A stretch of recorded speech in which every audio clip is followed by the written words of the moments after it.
We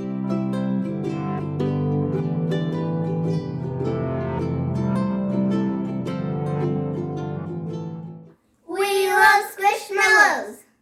Bunery, when you use corn to make a trail during the corn maze to mark the path that we've been this morning at the farm, it made me think of Hansel.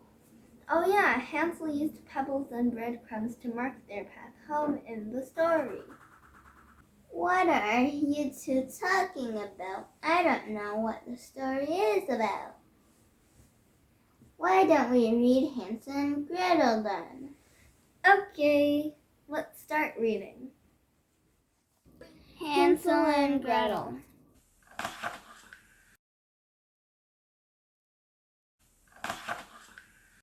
Once upon a time, there were two children, a boy called Hansel and a girl called Gretel. They lived with their father and stepmother in a little cottage at the edge of a forest. Their father was a woodcutter, and he was very poor. One day he had so little money that he could no longer give his family enough to eat. This made him very unhappy. How can we feed the children? He asked his wife one night. We have just enough for 2, but not for 4. His wife did not really like the children. I know what we must do, she replied. Tomorrow we will take the children into the thickest part of the forest. Then we must leave them there. They will never find their way home. We shall be free of them. I could never do that, said the woodcutter. How can we even think of such a thing? You fool, his wife cried. Then all 4 of us will die of hunger. The woodcutter's wife gave him no peace until at last he agreed.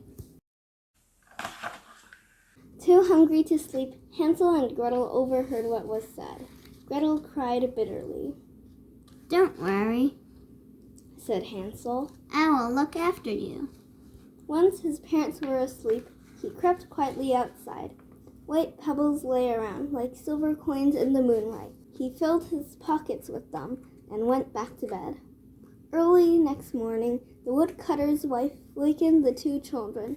We are going into the forest to chop wood, she told them.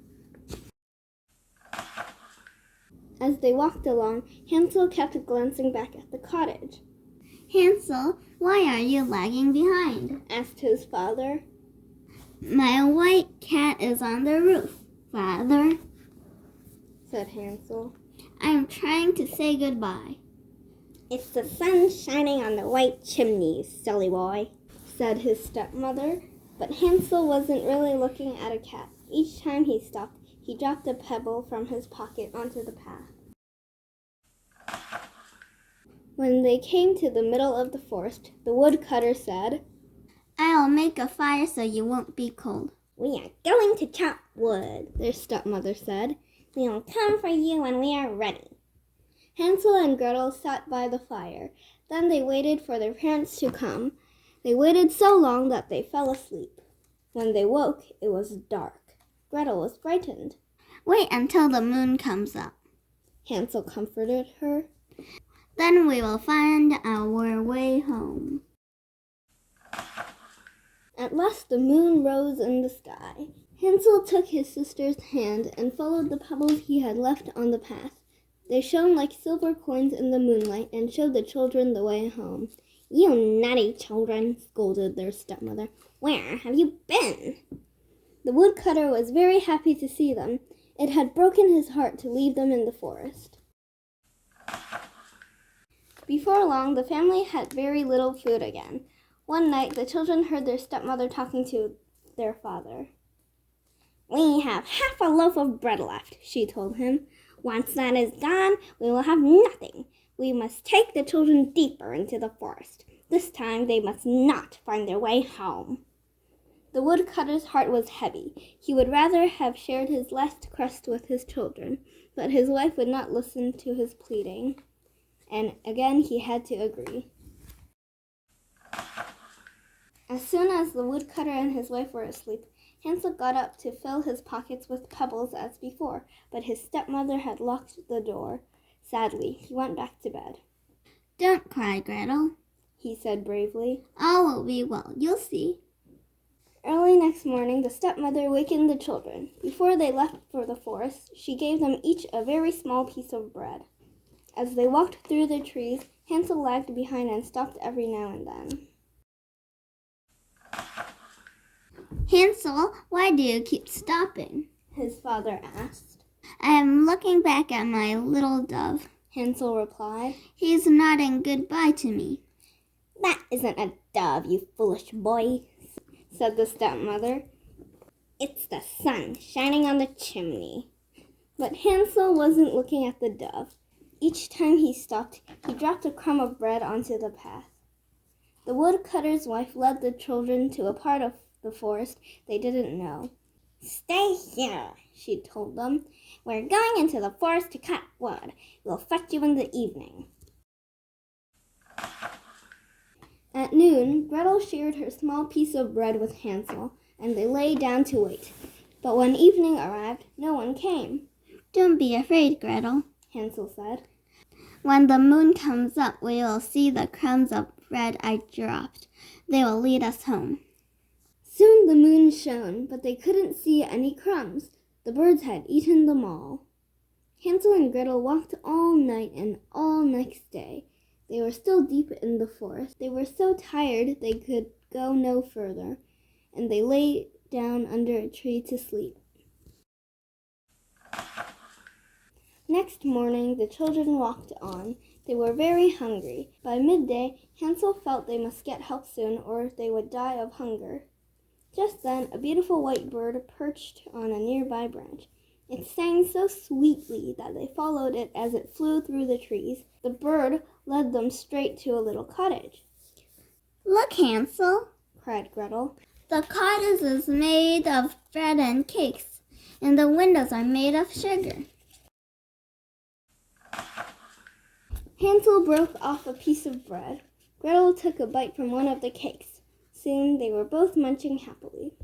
Just then the door opened, and out came an old woman, walking on crutches. Hansel and Gretel were so frightened they dropped what they were eating. But the old woman smiled at them. Come in, children, she said. She led them inside the little cottage. A meal of pancakes, milk, and fruit lay ready on the table. In the back room were 2 little beds. After they had eaten, the children lay down, happy to be safe at last. Hansel and Gretel did not know that the old woman was really a wicked old witch who trapped children. She couldn't see very well, but she had a fine sense of smell. She could smell children coming. The house of bread and cakes had been built to tempt children in. The witch gave an evil laugh. These 2 shall not escape, she cackled. Early next morning, the witch pulled Hansel from his bed and locked him in a cage. Although he screamed, there was no one to help him. Gretel came next. Get up, you lazy girl, screeched the witch. Cook something good for your brother. He will stay in the cage until he is fat enough for me to eat. Gretel began to cry, but the wicked witch only laughed at her tears. Day after day passed. Gretel was soon tired out, for the witch made her clean and scrub and cook huge meals for poor Hansel. Every morning the witch went up to the cage. Hold up your finger, Hansel, she would cackle. Let me feel if you're fat enough to eat. But Hansel would hold out a bone instead. The witch had such bad eyesight that she always thought it was his finger. She wondered why it grew no fatter. 4 weeks passed. Because of Hansel's clever trick, the witch thought he was still very thin. Soon she lost her patience. Fetch some water, Gretel, she shrieked angrily. This morning I will kill Hansel and cook him. The tears ran down Gretel's face. First of all, we'll bake some bread, the old witch said with a sly look at Gretel. I have already made the dough and heated the oven. She pushed Gretel up to the oven door. Go on, said the witch. See if it's hot enough, then we'll put the bread in. But she really planned to put Gretel in the oven to bake. Then she would eat the little girl as well as Hansel. Gretel had guessed what the wicked witch was thinking. I can't go in there, she said. I'm too big. You silly child, the witch said angrily. Look, I can even get in myself. She bent down and put her head into the oven. Gretel gave her a hard push, and she fell right inside. Shutting the iron door, Gretel bolted it. The witch couldn't get out. Gretel ran to Hansel's cage. The witch is dead, she cried. We're safe. Now I must get you out of that cage. Gretel couldn't find the key, so she broke the lock with a poker from the fireplace. The door swung open. Hansel sprang out like a bird from a cage. They hugged one another over and over again. Now they had nothing to fear, and when they looked over the witch's house, they found caskets of pearls and precious stones. These are better than pebbles, said Hansel. He put as many into his pockets as they would hold. Gretel filled her apron. They left the witch's cottage and walked away through the trees. It was dark in the forest, but when they were lost, the friendly birds and animals showed them the way. At last, Hansel and Gretel came to a part of the forest they knew. They began to run, and at last came to their own home. Inside, they ran into their father's arms. He had not had one happy moment since the children had been left in the forest. He was alone now, for their stepmother had died. I'm so glad you've come home, he said. Gretel shook out her apron, and pearls and diamonds rolled all over the floor. Hansel threw out one handful after another from his pockets. Their troubles were over. From then on, the woodcutter and his children all lived happily ever after. The end. I love this story. Hansel was very clever and tricked the witch.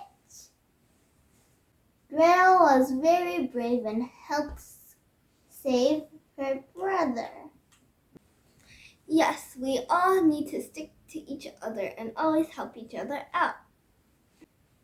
Goddesses, see? Yes, Cousin Bunery. We love Squishmallows! Thank you for watching. Please like and subscribe.